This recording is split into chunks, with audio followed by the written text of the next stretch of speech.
नमस्कार, विंध्या टाइम्स में आपका स्वागत है। इस वक्त हम हैं मऊगंज में और मऊगंज जिला बनने के बाद से अलग अलग यहाँ जो घटनाक्रम हुए हैं और जिस तरह की चीज़ें हुई हैं और लगातार ये देखा गया कि अराजकता व्यवस्था, अवैध शराब और भ्रष्टाचार के अलग अलग मामलों को लेकर अगस्त क्रांति मंच के संयोजक कुंज बिहारी तिवारी लगातार सक्रिय रहे।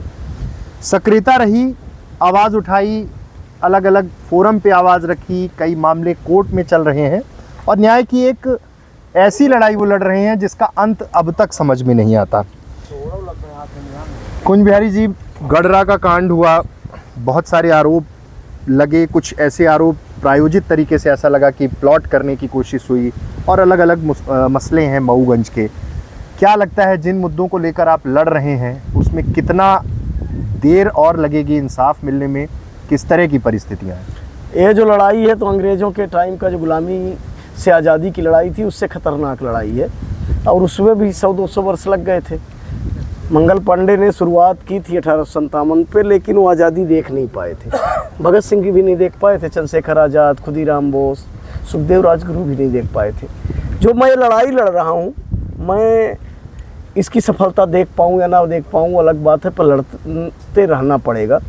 कुछ जगह न्याय भी मिला है, उसके परिणाम हैं और शर्म से ही सही कई जगह इन्होंने कुछ सुधार भी किया है, लेकिन अभी उस पर पूर्ण सफलता नहीं मिली। गडरा की घटना जो बहुत ही दुखद है, लेकिन इस तरह की घटना क्यों हुई आज तक ये जो पुलिस प्रशासन है उसको नहीं समझ पा रहा। विश्वास की कमी के कारण ये घटना हुई है, संवाद की कमी के कारण ये घटना हुई है।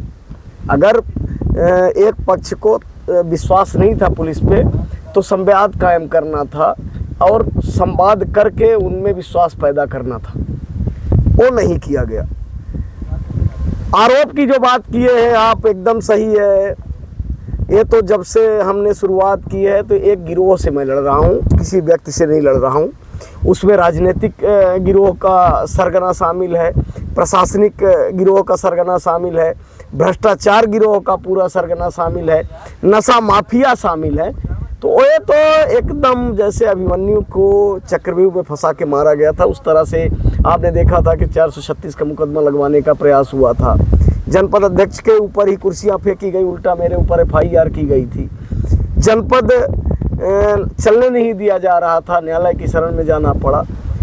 तो ये पहली घटना नहीं है। अब गडरा पे आते हैं। घटना दिनांक को मैं नई गढ़ी थाने के पास था और वहाँ पे एक नौवा गांव है जहाँ पे एक सचिव हैं उर्मिलेश जी, उनका फ़ोन आता है, रोने लगते हैं। फिर मैं देवरी में बैठा था एक सरपंच साहब के यहाँ, होली का टाइम था।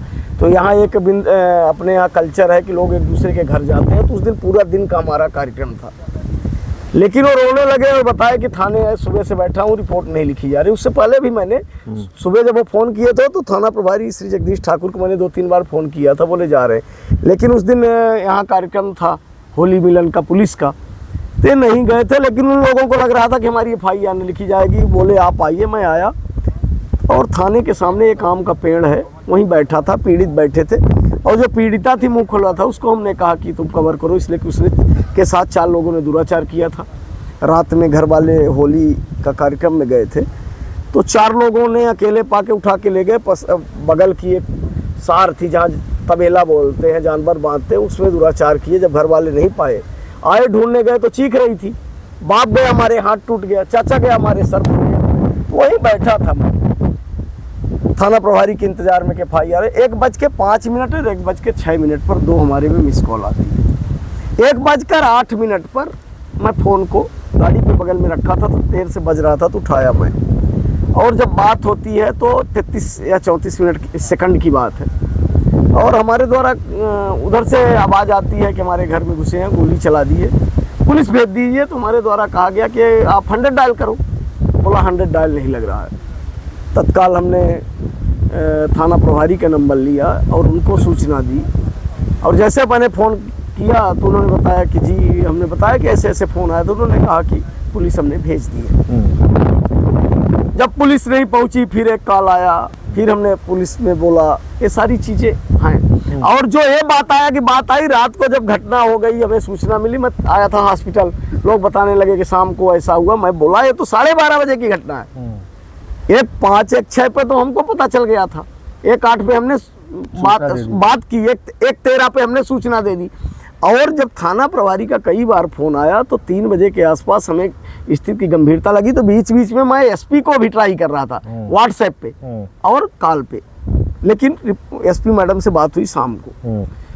मेरा आज एक खुला आपसे कहना है कि इस तरह की चीज़ों में आपने देखा कि एक अमित सिंह सेंगर हैं, इसके बंधवा के स्टार पत्रिका में, स्टार न्यूज में काम करते हैं सतना में। पेपर की कटिंग आपको उपलब्ध कराऊंगा जिसमें साफ इस तरह से लिखा गया कि भीड़ उन्माद में आके हमारी हत्या कर दे, और कि जनपद अध्यक्ष का पति मास्टरमाइंड निकला, पुलिस घसीट के लिख गई। तो पुलिस ने कब घसीटा, कब बात की, आज तक हमसे नहीं, लेकिन उससे एक ने लिखा, मैं एक हमारे पास और मोबाइल है, हो सकता है मेरी हत्या कराई जाए, तो मेरे को इसकी भी आपके माध्यम से भी और लिखित देना है आईजी साहब को और एसपी साहब को कि ये फ़ोन मेरा जो है शाम होते होते अगर डिस्चार्ज हुआ तो एक नोकिया का फ़ोन है जिसमें 2-3 नंबर है, बेटी का है, वाइफ का है, और हमारे एक और है जो काम देखते हैं। उसको कैसे पता कि मैं तीसरा भी फ़ोन यूज करता हूँ? उसने लिखा, व्हाट्सएप की स्क्रीनशॉट है पब्लिशिंग के। तो क्या साइबर के लोग उसको हमारी लोकेशन बता रहे हैं? ये बहुत मेरे जीवन से जुड़ा विषय है, और मैं ये चाहता हूँ आपके माध्यम से, मैं माननीय उच्च न्यायालय की शरण में भी जा रहा हूँ कि मेरा मोबाइल का CDR जब से मैं उपयोग करता हूँ कि कितना मैं अवैध गतिविधियों में शामिल हूँ, तो इसका CDR हो जाए, सार्वजनिक पब्लिक डोमेन में आना चाहिए। ये नहीं कि आप खुद ही जांच करके खुद ही निराकरण करो। ऐसे ही मीडिया के लोग रहे, जनता रहे और आ जाए कि कौन ऐसा ऑपरेट कर रहा था कि बार बार की कुंज बिहारी का नाम आया और बबली सिंह का और जगदीश सिंह ठाकुर का इसलिए आया कि जैसा मेरे को जानकारी है कि जगदीश सिंह ठाकुर पे दबाव बनाया जा रहा था कि कैसे भी इसका मेमोरेंडम में ले लो या कुछ करो। तो मैं चाहता हूं कि इतने लोगों का CDR, भाई मेरे से बात हुई, मैंने बोला, लेकिन मेरे को भी पता है कि घटना की जानकारी तो बन्ना जी को भी फोन गया था। बन्ना जी की क्यों बात नहीं हुई? मेरे को यह भी पता है कि घटना स्थल से कोई एक संजय एक धृतराष्ट्र को सूचना दे रहा था, वो भी आ जाए। तो मैं ये चाहता हूँ कि फिर बात हो तो हम तो हर चीज के लिए तैयार हैं, सब कोई पारदर्शिता से एक सहमत दें, हलफनामा दे दें कि जिस तरह से कुछ बिहारी तिवारी दे रहा है उसी तरह से सबका फोन, तो ये पता जनता को चले कि कौन आदमी किस चरित्र का है, कि कब मैं अवैध लोगों का सिफारिश करता हूँ, कि हमारे लोग जैसे आधा कि तो हमारे लोग क्या शराब बेचते हैं, हमारे लोग क्या नशा करते हैं, हमारे पास तो जितना आपको मिलेगा तो यही मिलेगा पीड़ित का मदद का, पुलिस की प्रताड़ना से FIR नहीं हो रही, दवाई का, आग लग गई, रिपोर्ट नहीं लिखी, घर बाकी का भी पता चले कि उनके पास कैसे फोन आते हैं। तमाम बड़े मुद्दों को लेकर लगातार आंदोलनरत रहे, बहुत सारे केसेस हैं जो चल रहे हैं, हाई कोर्ट में बहुत सारे न्याय के मामले हैं जिनको लेकर आपने पिटीशन की है, बहुत सारा मसला है। आपको नहीं लगता कि नया जिला बनने के बाद जब ये लगा था कि बहुत सारे समाधान हो पाएंगे, उस हिसाब से न्याय कहाँ मिल पा रहा है आपके हिसाब से? दूसरा, इन सब में उस तरह का एक्शन क्यों नहीं हो पा रहा? नया जिला बन रहा है, क्या व्यवस्था बनाने में इतना समय लग जा रहा है, या फिर पहले भी ये चीज़ें हो रही थी, सामने नहीं आ रही थी? पहले इससे ज़्यादा हो रहा था, लोग हिम्मत नहीं कर पाते थे। नया जिला बन गया है तो लोग हिम्मत करने लगे, आने लगे SP और कलेक्टर से, जो यहाँ से, जैसे तो आप यहाँ से रीवा मान लीजिए 80-85 किलोमीटर है, लेकिन जड़पुर, पिपराही और ये जो एरिया है वहाँ से तो 150-150 किलोमीटर पड़ जाता। तो वो लोग भी अब निकल कर यहाँ तक पहुँच रहे हैं। और जो राजनीतिक दखलंदाजी है, चाहे पुलिस हो, कलेक्टर हो, SP हो या अन्य प्रशासनिक लोग हैं, मैं हर जगह इनको प्रशासनिक कर्मचारियों को ही दोषी नहीं ठहराता। जो राजनीतिक दखल है इस पे कमी आनी चाहिए। हो सकता है कि जिस तरह से आखिर जगदीश ठाकुर के कार्यकाल में ही नई गढ़ी में इतने फर्जी मुकदमे क्यों होते हैं? कहीं ऐसा तो नहीं कि जो उनका राजनीतिक संरक्षक है वो अपने राजनीतिक विरोधियों को खत्म करने के लिए जगदीश ठाकुर का दुरुपयोग कर रहे हैं? इसकी भी जांच होनी चाहिए कि जगदीश ठाकुर ने अंशु द्विवेदी पे किसके कहने से इस तरह से मारपीट की। आपने पूर्व में देखा था किस तरह से हमारे खिलाफ FIR हुई, और जब उस समय मैंने दिया था बिल्हा और डांडी वाली घटना में, तो आखिर किसके कहने से वो जांच नहीं हुई, क्यों नहीं जांच हुई? कि अंकित मिश्रा को कौन लोग गाइड कर रहे थे? हमने तो दिया था कि अगर पीड़ित है तो मेरा भी, उनका भी और घर के आसपास जो मोबाइल एक्टिव थे उनकी जांच होनी चाहिए, और हैंडल कौन कर रहा था उसकी जांच होनी चाहिए, तो क्यों नहीं हुई? पेयजल की क्या स्थिति है? क्योंकि गर्मी शुरू हो गई है, मई का महीना बचा है, हर बार प्रशासन के दावे होते हैं कि पेयजल संकट खत्म कर दिया जाएगा, नहरों का जाल बिछा दिया गया है, और अभी नल जल योजना और तमाम तरह की योजनाएं भी चल रही हैं। उनकी ज़मीनी स्थिति क्या है सबको पता है कि कहीं टंकी ऐसी जगह पे है जहां पानी का सोर्स नहीं है, और फिर ये संकट तो गहराएगा इस साल भी। आपने एक सवाल किया है, और यही सवाल करने पर मिथिलेश त्रिपाठी के ऊपर FIR हुई है।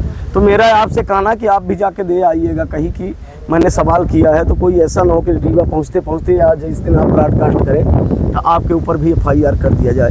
मैंने एक चीज़ उस दिन भी मिथिलेश से कही थी और आपसे कह रहा हूँ कि हमारे नईगढ़ी जनपद का एक महत्वपूर्ण गाँव है शिवराजपुर। सबसे महत्वपूर्ण गाँव तो इसलिए कि चावल आंदोलन के जो महान शहीद थे, शहीद भैरव प्रसाद उर्मलिया, उनकी शहादत का गांव है, वहीं शहीद हुए थे और वहीं उनका जन्म हुआ था।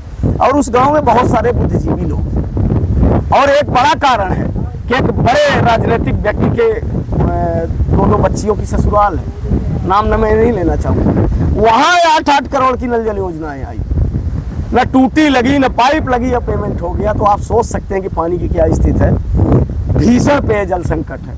और जब गर्मियाँ आती हैं 4 महीना 3 महीना, तो कई तरह की बातें होती हैं। केवल अगर नईगढ़ी जनपद क्षेत्र का देख लिया जाए, पूरे जिला का छोड़िए, तो स्कूलों का पैसा आया कि हर स्कूल में पानी का व्यवस्था होगी, बिल्कुल नहीं हुई। बिजली की होगी, कहीं नहीं है। मैं जो बोल रहा हूँ चल के दिखा दें, और फिर मेरे ऊपर जो धारा लगानी है लगा दें। अपराध मेरा है इसलिए कि मैं सही बोल रहा हूँ, और सही बोलना अपराध।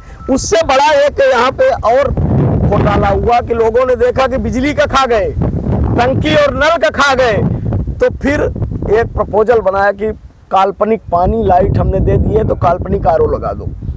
तो जितने स्कूलें हैं सब में, प्राइमरी हो, छोटी हो, बंद हो, चलती हो, एक तरफ से हर जनपद में 28-28, 30 लाख रुपए के एक घोटाला, ये भी RO घोटाला कर गए।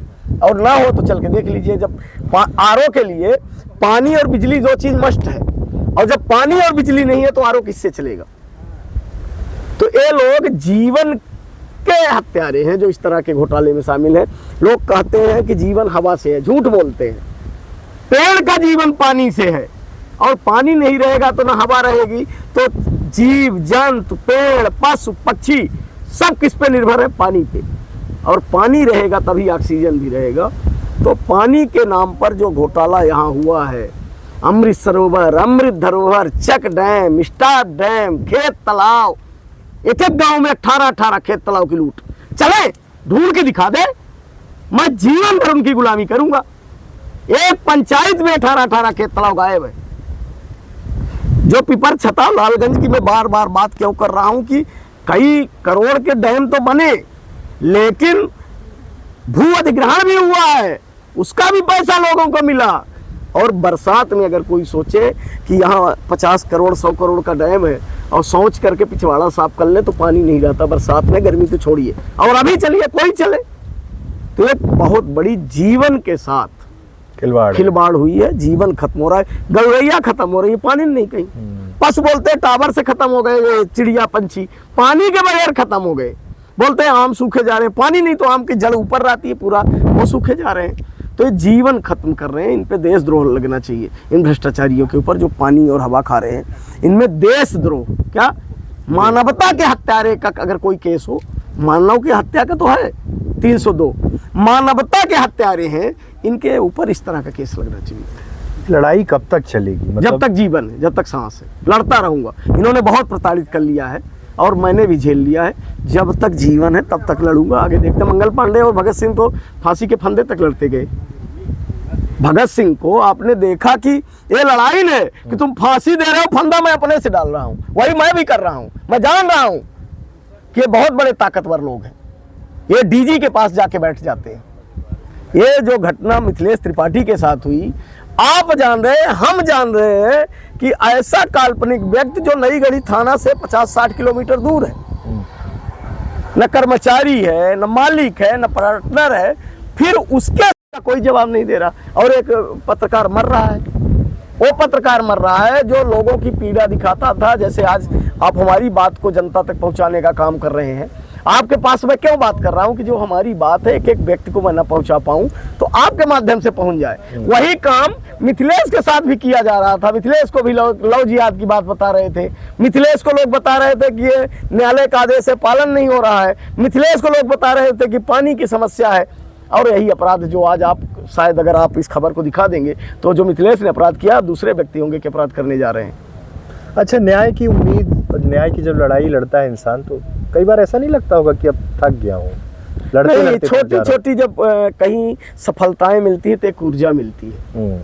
मैं जब मुद्रिका कोल की स्थिति देखा था और आपके चैनल ने दिखाया भी था कि ऐसे व्यक्ति की हत्या की गई थी कि जिसके पीछे अब कुछ नहीं बचा था। छोटे बच्चों को एक दिन के भोजन के लाले थे, रहने को खपड़ेल नहीं था। हम लोगों ने, हमारे अगस्त क्रांति के साथियों ने जाके पन्नी लगाई, हम और जनपद अध्यक्ष नई गढ़ी गए थे, क्रियाक्रम की व्यवस्था की है। 715 दिन लगे, जैसे आज़ादी में 200 लगे तो वर्ष लगे, वैसे 715 दिन लगे, लेकिन न्याय मिला और अपराधी जेल गए। सुखबरिया गुप्ता को हमने जाके और जब बॉडी देखा था तो रात को मैं, पता नहीं कैसे लोग हैं, या तो माँ से नहीं पैदा हुए, कैसे आगे धरती फाड़ के मैं नहीं जानता, लेकिन वो घटना देख के जो माँ से पैदा हुआ होगा उसकी रूह कांप जाएगी। तो वो भी जाके देखा है और रात में वो चीज़ याद आए, लड़ते गए। उसमें भी कुछ आरोपी पकड़े गए हैं, अभी भी जांच उसकी चल रही है। लेकिन बड़ी बात है कि जो वरिष्ठ अधिकारी थे उनको लगा कि ये बात में जो अगस्त क्रांति के क्रांतिकारी कर रहे दम है। और सबसे बड़ी बात आपको लगेगा कि न्यायालय में चालान पेश हो गया था, उसके बाद भी वो चालान के बाद न्यायालय से परमिशन लेके और केस ओपन हुआ तो इंसाफ मिला। इसलिए वो ताकत देता होगा। हाँ, लड़ते रहना है कि अगर 100 लड़ाई में 4 लोगों को भी मैं न्याय दिला पाया तो अपना जीवन धन्य हो जाएगा। मैं भी आपको 6 साल से देख रहा हूँ इस तरह के मुद्दों पे लड़ते हुए। जनपद का अलग मसला है, मऊगंज का अलग मसला है, और जहाँ पे भी कोई विषय आता है आप तुरंत कोशिश करते हैं कि जितना मुझसे बन पड़े करें। तो उम्मीद आपको है कि ये इंसाफ की लड़ाई अनवरत जारी रहेगी। अब जब इंसाफ मिलेगा देखा जाएगा, लड़ते रहो। देखिए, अंधेरा है तो दीपक तो जला के रखना पड़ेगा। अब तो इस अंधेरे में अवांछनीय जो घास, जहरीली घास, कटीली घास जो हमारी हरियाली को खत्म कर रही है, जो अमर बेल की तरह जो खुशियां थी उसको ये खत्म कर रही, तो जो दीपक हमने जलाया है उस दीपक के उजाले में उनकी पहचान होगी और एक ऐसी आग लगेगी कि अवांछनीय जो चीजें हैं जल के खाक हो जाएंगी। फिर नई हरियाली, आम के पेड़ जैसे फलदार वृक्ष आएंगे, ये सब आएंगे। इस आस से मैं लड़ रहा हूँ। तो मतलब हिम्मत नहीं टूटेगी? हिम्मत नहीं टूटेगी। आप जैसे जो लोकतंत्र के प्रहरी हैं, चौथे स्तंभ हैं, आप सबका आशीर्वाद साथ रहेगा तो लड़ते रहेंगे। तो ये हमारे साथ अगस्त क्रांति मंच के संयोजक कुंज बिहारी तिवारी। और आज जब मैं मऊगंज आया तो मैंने देखा कि अनवरत तमाम सामाजिक मुद्दों, चाहे नशे की बात हो, चाहे अपराध की बात हो, चाहे भ्रष्टाचार की बात हो, इन सब विषयों पर लगातार लड़ाई लड़ रहे हैं। और लड़ाई लड़ने के साथ साथ कानूनी तौर पर भी, जहां हाई कोर्ट में पिटीशन की बात होती है वहां उस तरह से लड़ रहे हैं। और उनकी कोशिश है कि किसी भी तरह से मऊगंज नया जिला है, जनपद क्षेत्र है, पेयजल संकट से लेकर तमाम जो जनता की समस्याएं हैं उनको लेकर लड़ता रहूं, कोशिश करता रहूं। एक ना एक दिन इंसाफ ज़रूर मिलेगा। बहुत बहुत धन्यवाद।